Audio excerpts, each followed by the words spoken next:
we spent a little bit of time talking about tuning. Another very important aspect of it, these motors are two-stroke engines. Okay, and all that really means is that they get about 25% of their cooling from the air. That's what these heat sinks heads are for. So as air passes over the motor, it helps to cool it. The other 75 to 80% of the cooling comes from the oil that is pre-mixed in the fuel.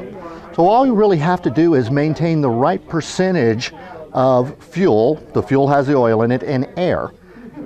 In a nutshell, you're looking for a perfect balance of the right tuning on the motor. If you have too much oil, we call that fat. The motor's going to run really rich. It's going to sound like a diesel truck, and you're not going to get any performance out of it whatsoever. It'll spit, it is blubbery, it'll have excessive smoke, everything coming out of it. You won't get up to your full performance. If you run it too lean or not enough fuel with the oil in it going through the motor, what that'll do is it'll generate way too much heat. These motors are sand cast, and they really don't ever want to run a whole lot more than 300 to say 325 degrees.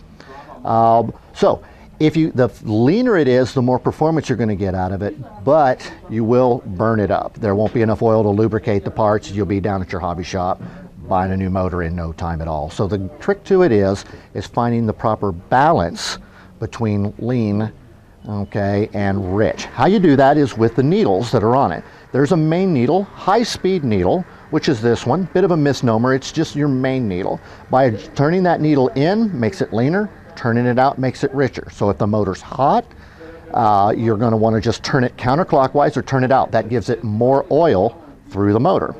There's also a low-speed needle. You'll find those typically on the end of the carburetor, or the barrel as it's also known, and that's the screw right here. That adjusts the air-fuel mixture. It's kind of a fine-tuning adjustment, and that adjusts it for an idle and off-idle. So that's more of a fine-tune to get your engine just precise. Once you've set your high-speed needle to get it down, then you'll fine-tune it with that, with the low-speed needle, and then the final adjustment that you'll make on it is just to set the idle. If the idle's too low, of course, it's going to stall out every time you let off on the trigger. If it's too high, it's going to cause the engine to race unnecessarily. So that's your basics of engine tuning.